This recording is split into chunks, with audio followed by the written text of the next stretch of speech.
Après Castella et Virgin, c'est au tour de la librairie Chapitre Privat de Toulouse d'être sur la sellette. Filiale du groupe Acticia, le magasin fait partie de la liste des 12 points de vente nationaux menacés de fermeture. Il y a quelques mois de ça, pour ceux qui connaissent bien cette librairie privée à Toulouse, un rayon papeterie flambant neuf a été fait.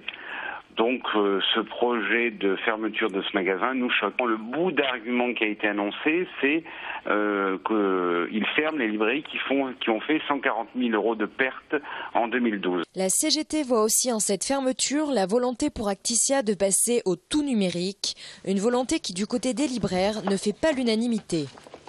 On a dit qu'il fallait prendre le train. Alors tout le monde monte dans un train, mais très honnêtement, personne ne sait de quoi il est véritablement bâti. Il y a des pressions importantes par rapport effectivement à un nouveau modèle, mais la réalité des choses, on parle beaucoup, mais on ne sait pas de quoi on parle. Les 11 salariés de la librairie Chapitre seront fixés sur leur sort vendredi, où le plan détaillé des fermetures doit être dévoilé. Après l'investiture de Jean-Luc Moudenc par l'UMP pour les municipales 2014 à Toulouse, le paysage politique se précise. Pour le Front de gauche, l'Alliance fait la force. On pense qu'il faut une liste Front de gauche, donc avec tous les partenaires du Front de gauche, y compris bien sûr le Parti communiste, qui est un de nos principaux partenaires. Mais si on peut faire une liste plus large, en direction notamment d'Europe Écologie Les Verts, du NPA et puis de différents secteurs du mouvement social qui voudraient se présenter, ça serait vraiment une très très bonne chose de pouvoir avoir une grande liste autonome à la gauche du Parti socialiste. Pourquoi, quand on est d'accord sur les luttes et sur les contenus, on n'arriverait pas à se mettre d'accord pour travailler en commun sur un programme? Les arguments clés, c'est qu'on existe aujourd'hui et on est lisible que quand on est fort et autonome par rapport au Parti socialiste. Une liste unique derrière un chef de file qui pourrait bien être Jean-Christophe Célin. Servir l'intérêt général, voilà ma préoccupation première. La question la plus urgente à Toulouse, l'urgence des urgences, c'est la question du logement. Cette question-là touche la masse des salariés et la masse des étudiants. Et il y a la question des sans-logis. Donc ça veut dire qu'il y a des moyens entre les différentes collectivités locales et la préfecture qui doivent être mobilisés. Je pense aux moyens publics et institutionnels, puisqu'il y a plus de 2000 logements vides à Toulouse. Malgré tout, l'Alliance n'est pas gagnée. Pierre Lacaze du Parti communiste serait favorable à un ralliement au Parti socialiste. Quant à Pascal Durand, secrétaire national d'Europe Écologie Les Verts, il verrait bien une liste autonome des écologistes à Toulouse. Les locaux sont moins catégoriques, d'autant que le 17 avril, le Front de gauche doit rencontrer un certain nombre d'élus verts. À 26 ans, Wita Benchouk pratique le rugby à 13 depuis 8 ans. Au départ, elle y suit ses copines avec talent puisqu'elle devient internationale et l'est toujours 7 ans après. Cet été, elle comptait disputer sa deuxième Coupe du Monde en Angleterre, mais il y a quelques semaines, le rêve tourne au cauchemar. On a su récemment qu'il fallait payer 300 €. Chaque joueuse devait payer 300 € de sa poche et trouver 200 € grâce à la vente de billets de tombola. Ça nous a mis un coup de massue, quoi. Carlos Alduendo, président fraîchement élu à la tête de la fédération de 13, prend le dossier en cours de mandat et souligne un malentendu. Nous, les filles, la fédération n'aura jamais demandé de participer. On a demandé, on a dit voilà, la ligne budgétaire n'était pas prévue, nous mettons une partie, l'autre partie, s'il y a les financements, on envoie l'équipe, mais après, c'était aux commissions à chercher les ressources complémentaires. Et Carlos Alduendo de pointer le manque d'investissement de la commission rugby à 13 féminin dans ce dossier. Pour les filles, le combat continue, épaulé notamment par la présidente du Toulouse Ovalie 13, où jouent Wita et 3 autres internationales. Mais je suis assez frustrée de voir qu'on n'a pas appris de nos erreurs de 2008, parce qu'en 2008, on a vu cette Coupe du Monde en Australie qui avait dû être financée par les filles. Concrètement, il nous manque 14 000 € pour que ces filles puissent partir. Soit à quelque chose près le montant de la prime touchée par chaque joueur du 15 de France pour un match gagné. Les filles ont jusqu'à début mai pour trouver le financement. Le rugby à 13 féminin compte 500 pratiquantes en France et leur combat pour exister ne se limite pas qu'au terrain.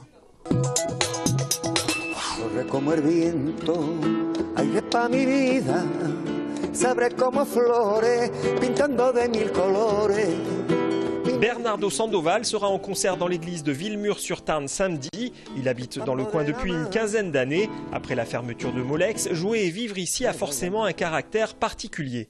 Tous ces ouvriers qui ne travaillent plus, moi je les vois dans la rue, je vois, ils continuent à me parler. le résultat aussi de cette société qui vire tout le monde, tous les emplois, tous les machins.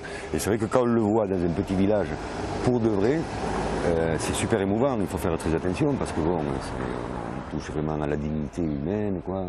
Samedi, le guitariste jouera en solo un exercice qu'il affectionne et qu'il pratique souvent. C'est dur, mais en même temps, il y a une grande liberté.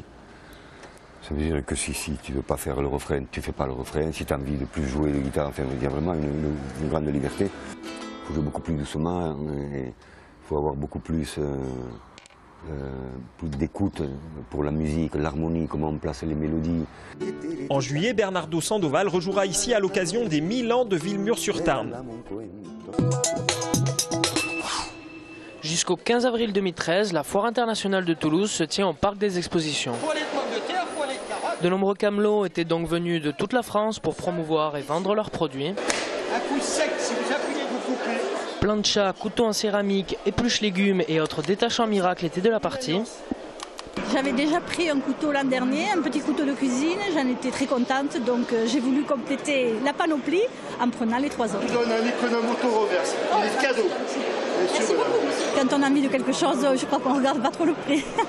Le cambouis, pas toutes les graisses, monsieur, ça c'est un délire. Ça a l'air d'être un produit naturel, un produit que travaillaient les anciens, et puis à voir faire, c'est vraiment efficace.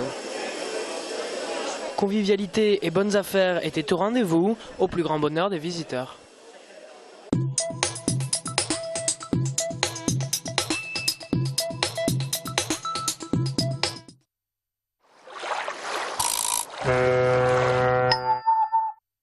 DVD, carte mémoire. Notre soif de souvenirs est sans limite. Mais avant de les conserver, il faut d'abord les vivre.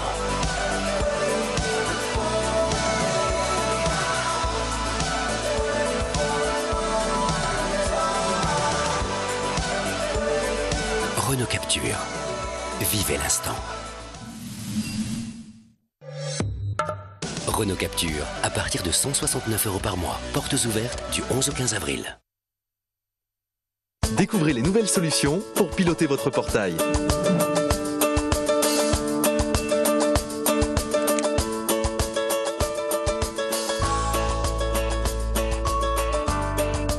Europe Automatisme et la marque Kingate vous présentent le nouveau Mini Modus. Contactez votre installateur et bénéficiez de moins 10% pour toute nouvelle installation.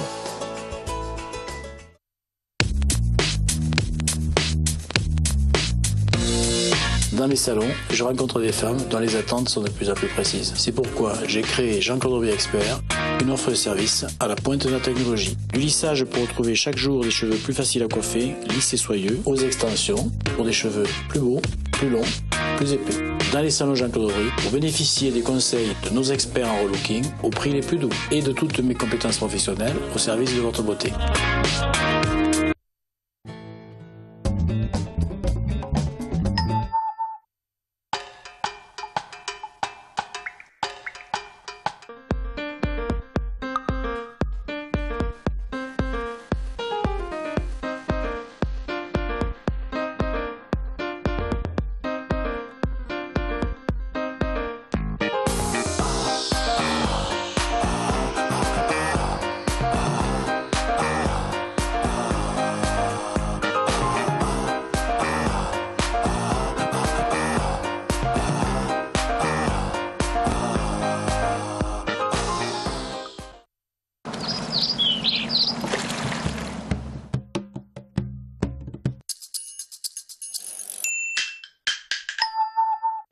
Je sais pas comment vous le dire.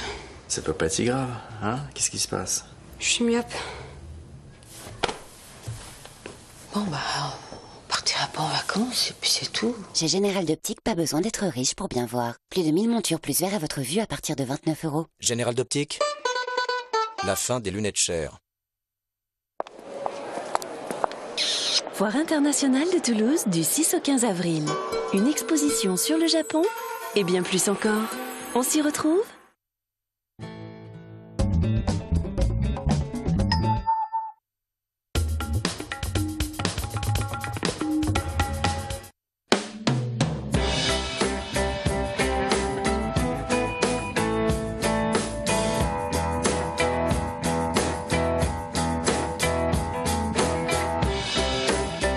bienvenue dans le comptoir de l'info. Première partie, nous recevons aujourd'hui Gisèle Vidalet. Bonjour, vous êtes secrétaire générale de la CGT. Vous étiez en colère hier puisque vous avez défilé de la place Saint-Étienne à la place du Capitole contre l'ANI, ces fameux accords interprofessionnels qui ont été signés par le MEDEF et par une partie des syndicats, dont la CFDT.